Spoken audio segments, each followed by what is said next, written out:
Bonsoir Antoine, bonsoir André et bienvenue à l'émission Studio 39. Bonsoir Jackie. Bonsoir Jackie. Ce soir, nous allons faire connaissance avec vous, avec le Judo Club de Cattenom et votre rôle au sein de cette association. Antoine, parlez-nous de vous, de votre parcours. Je m'appelle Antoine Colt, je suis marié, j'ai 2 enfants. Donc j'ai intégré le Judo Club de Cattenom il y a maintenant 8 ans, quand mes filles ont commencé à faire du judo. Depuis, j'ai évolué au sein du comité et je suis président depuis 2 ans maintenant. Pratiquez-vous le judo vous-même? Non, je ne peux pas pratiquer le judo du fait du manque de disponibilité. Le comité me prend beaucoup de temps, puis j'ai d'autres activités extérieures qui ne me permettent pas de libérer du temps pour faire du judo. André, comme Antoine, nous aimerions faire connaissance avec vous. Je m'appelle André Martucci, j'ai 58 ans, je suis marié, nous avons 2 filles.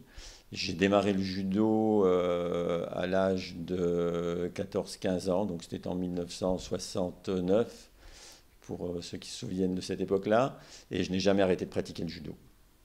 Et pourquoi pratiquez-vous le judo plutôt qu'un autre sport?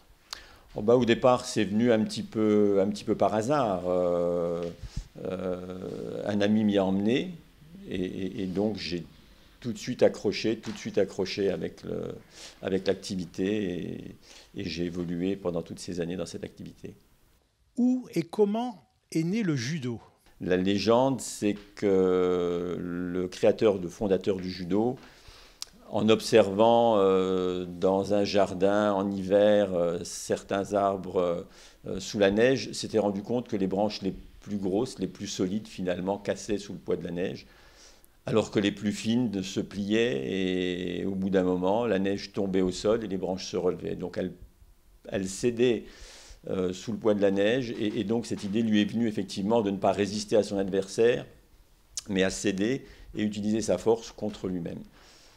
Bon, ça c'est la légende, c'est bien joli, et la réalité est un petit peu moins poétique. Donc le fondateur du judo, en fait, s'était pris de passion pour les arts martiaux. Au Japon, à l'époque, il y avait plusieurs écoles d'arts martiaux, et notamment du jiu-jitsu.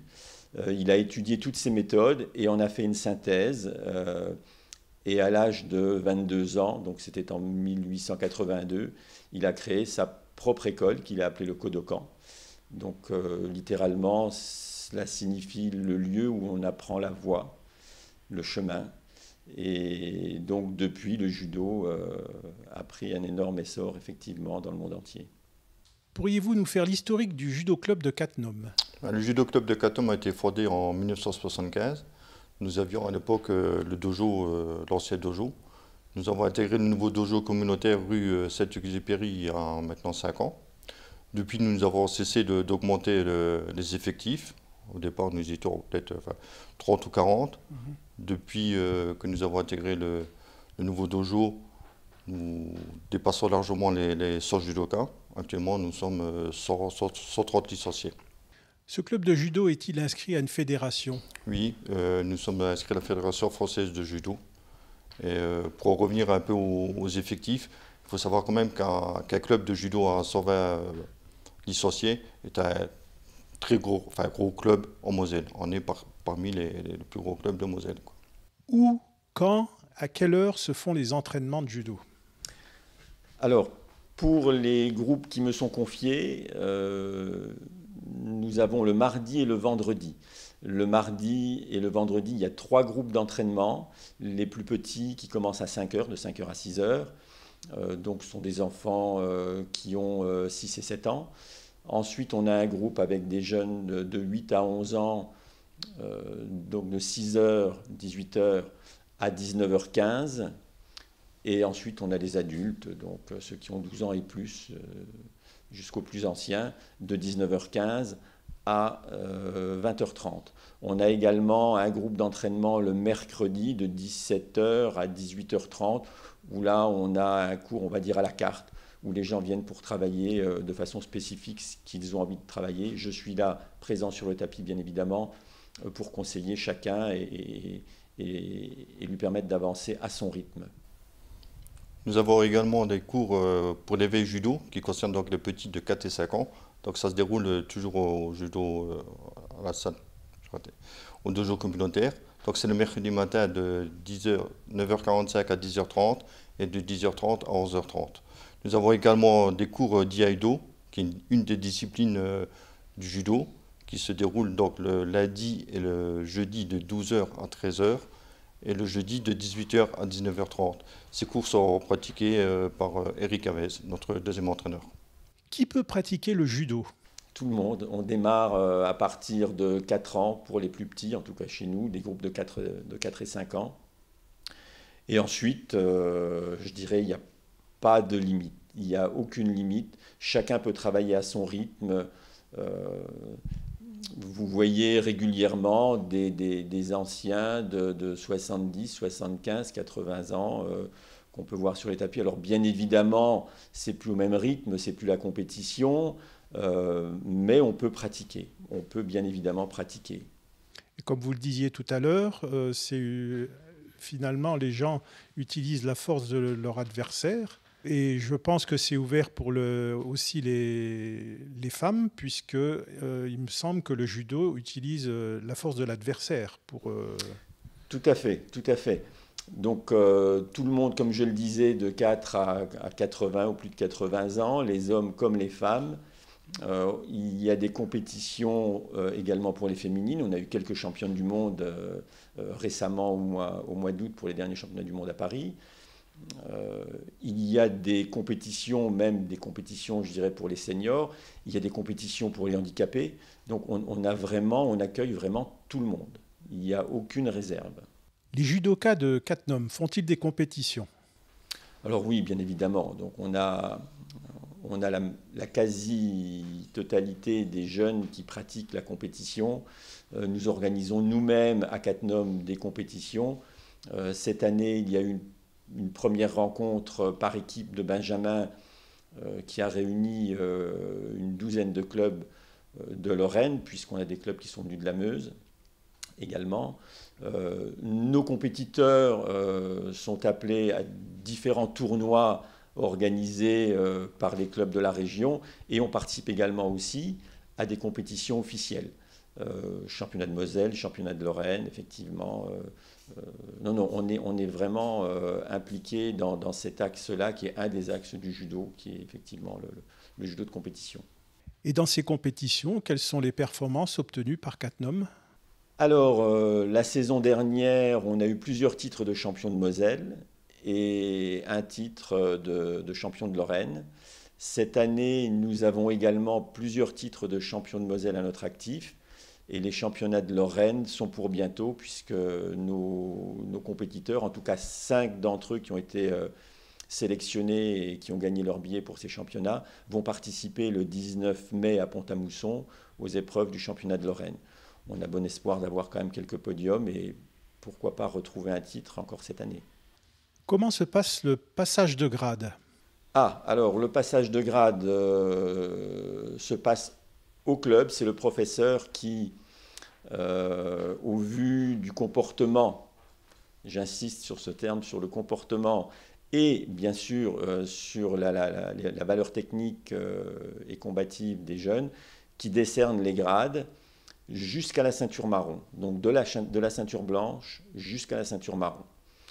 À partir de là, il y a des passages de grade qui se font au niveau de la Ligue de Lorraine, puisque là, les personnes doivent effectivement passer un examen technique pour obtenir les grades suivants, donc le premier dan, le deuxième dan, etc. Et là, c'est pour la ceinture noire, donc c'est plus en compétition qu'on obtient les points ou plus en technique? C'est un mélange? C'est pas un mélange, c'est un total en fait. Pour obtenir la ceinture noire et les dan supérieurs, il y a un premier critère, c'est l'accord du professeur. Le professeur valide son élève pour qu'il puisse se présenter à un examen. C'est-à-dire que le professeur estime que sur le plan du mental, sur le plan du comportement, son élève est digne de se présenter à cet examen. À partir de là, le candidat se présente à un examen technique, les katas, puis à de la compétition où il va accumuler des points et au bout d'un certain temps, effectivement, le cumul des points fait qu'il sera désigné, qu'il obtiendra sa ceinture noire. Il y a également des examens qui sont uniquement sur le plan technique. Parce qu'on peut imaginer que quelqu'un à 50, à 60, à 70 ans ait envie de passer une ceinture noire, ne peut plus effectivement se présenter à des compétitions parce que les capacités physiques sont un petit peu diminuées, mais malgré tout, on peut présenter une ceinture noire, sachant que la ceinture noire représente une somme de 3 valeurs. La valeur mentale, l'esprit qui est prioritaire sur les autres, ensuite la valeur technique et à la fin la valeur sportive. C'est la somme de ces 3 valeurs qui fait le grade en général en judo. Et à quel âge on peut passer la ceinture noire? À partir de 15 ans. À partir de 15 ans. Comment se répartissent les couleurs dans le judo, les couleurs de grade? Alors, on va refaire un petit retour en arrière. Au tout début du judo, il y avait 3 couleurs de ceinture. Il y avait la ceinture blanche, la ceinture marron et la ceinture noire, au Japon. Et ensuite, effectivement, à l'arrivée en France de Maître Kawashi, qui a développé principalement le judo en France, il a inventé ces ceintures de couleurs qui, effectivement, ont été déterminantes en fait, pour l'essor du judo. Donc, au départ, on avait la ceinture blanche, bien sûr, pour le débutant, et ensuite, ça passait jaune, orange, vert, bleu, marron, et bien évidemment, après la ceinture noire. Les pratiquants démarrant de plus en plus tôt, il a fallu effectivement augmenter un petit peu le nombre des ceintures. Donc on a créé après des ceintures intermédiaires. Donc il y a une ceinture intermédiaire entre la blanche et la jaune, avec une espèce de damier blanc et jaune. On a fait la même chose entre la jaune et l'orange, et la même chose entre l'orange et la verte. Ça permet de rallonger un petit peu. Et depuis encore quelques années, comme les jeunes commencent encore plus tôt, ils ont rallongé encore un petit peu, créé des nouvelles ceintures avec des ceintures à liseré. Donc un liseré jaune, 2 liserés jaunes, et puis ensuite on enchaîne avec ces fameuses ceintures à damier et de couleurs. Mais au Japon, ils ont gardé les 3 couleurs de ceinture ou ils sont adaptés à la mode occidentale? Non, ils se sont adaptés un petit peu. Ils se sont adaptés puisqu'ils ont également des couleurs de ceinture, comme nous, blanche, jaune, orange, etc. Un bon judoka, comment peut-il évoluer? Alors, il y a différentes structures. Si on parle de bon judoka, j'entends la question sur le plan sportif. Oui. Hein, voilà. Donc là, on a des structures locales qui sont des structures sport-études, ou ce qu'on appelle maintenant encore des pôles espoirs. Donc là, les jeunes sont pris en charge par des instances régionales, par des cadres techniques régionaux, donc avec des entraînements quasiment tous les jours, un suivi scolaire, hein, puisqu'il faut qu'ils suivent leur scolarité malgré tout de façon tout à fait normale. Et quand ça va encore plus loin, bien évidemment, après, il y a les structures nationales, que ce soit l'Institut national du judo, que ce soit les sections sport armés ou le bataillon de Joinville. Enfin, il y a plusieurs structures qui sont adaptées pour ça après. Le pôle espoir, il y en a un dans la région ici? Oui, on a un pôle espoir à Metz. Quel bienfait apporte le judo à ceux qui le pratiquent? Alors bien sûr, au-delà de l'aspect physique, hein, c'est quand même une activité sportive, donc il y a un développement physique, il y a également aussi un développement du mental. On arrive à faire en sorte que les gens deviennent plus sereins, plus confiants, plus sûrs. Hein. Les gens prennent beaucoup d'assurance, effectivement, puisqu'ils ont une meilleure maîtrise de leur corps, de leurs émotions, et donc effectivement, ça rend beaucoup plus serein et beaucoup plus sûr. Que symbolise la ceinture noire pour un judoka? C'est un long apprentissage jusqu'à ce qu'on arrive à ce grade de la ceinture noire. Et à partir de là, on peut estimer que les personnes qui obtiennent ce grade ont suffisamment de connaissances pour aller au-delà et commencer à comprendre un petit peu le message du fondateur du judo, de Maître Jigoro Kano, qui est un message en fait philosophique, c'est un mode de vie, c'est une façon de se comporter, et les gens qui arrivent à ce grade, en principe, sont aptes petit à petit à commencer à comprendre ce message et à aller au-delà du simple aspect, je dirais, physique de l'activité. Est-ce que la ceinture noire suffit pour enseigner le judo? Est-ce qu'il n'y a pas besoin d'autres formations? Ah si, bien sûr, il y a une réglementation qui est déjà générale en France, qui est que pour enseigner, il faut un brevet ou un brevet fédéral ou un brevet d'État. Donc en judo, il y a différents brevets fédéraux. Les gens qui sont détenteurs de ces brevets fédéraux doivent obligatoirement être ceinture noire, au minimum. Et à partir de là, on peut commencer à enseigner. Avec un brevet fédéral, on peut enseigner dans la mesure où on est suivi par un enseignant possédant un brevet d'État. Voilà. Et ensuite, effectivement, il y a les brevets d'État comme il peut y en avoir dans toutes les disciplines, premier degré, deuxième degré, troisième degré. À Cattenom, y a-t-il combien de ceintures noires dans le club? Alors, on a un petit déficit d'adultes à Cattenom, ce qui fait que nous sommes effectivement 2 ceintures noires sur le tapis. Pour l'instant, le professeur qui s'occupe des petits et moi-même. Mais on a bon espoir. On a bon espoir de voir arriver quelques ceintures noires rapidement. On a plusieurs élèves ceinture marron, donc qui sont eux aux portes de la ceinture noire. Un bon judoka peut-il vivre de ce sport, comme par exemple un bon footballeur? Hélas, non. On aimerait bien. Malheureusement, un compétiteur ne peut pas gagner sa vie avec le judo, c'est pas possible. Bien qu'il existe aujourd'hui, ce qui n'existait pas il y a quelques années encore, des tournois dans le monde entier qui offrent des primes, mais ne peuvent participer que les athlètes envoyés par leur fédération, donc ça reste quand même marginal, et ce sont malgré tout des primes qui ne leur permettent pas de vivre effectivement uniquement de cette activité, c'est pas possible. Par contre, dans certaines grosses structures, on peut imaginer qu'un enseignant, effectivement, puisse vivre du judo. Nous avons eu notamment à Cattenom, il est d'ailleurs toujours licencié chez nous, d'ailleurs je pourrais dire une 3e ceinture noire, puisque je l'avais oublié, il est ceinture noire aussi, un jeune qui a bien évolué, qui a démarré le judo à Cattenom, et qui aujourd'hui est cadre technique en Lorraine, il est conseiller technique régional de Lorraine. Et voilà, donc lui, il a fait effectivement, grâce au judo, une belle carrière professionnelle. Alors Antoine, face caméra, pouvez-vous dire aux gens de Cattenom pourquoi ils doivent venir pratiquer le judo? Le judo club de Cattenom, on pratique le judo comme dans tous les clubs de judo. La différence qu'il y a, c'est que malgré l'important effectif que nous avons déjà depuis quelques années, on reste un club familial, et où tout le monde se connaît, où il y a de multiples activités autres que judo. Dernièrement, on a fait un repas en commun, on a organisé des sorties à Paris, justement pour les championnats du monde de judo. Cet esprit familial, d'équipe, on veut la maintenir dans le club. C'est ce qui fait notre force et notre différence par rapport à d'autres clubs de la région.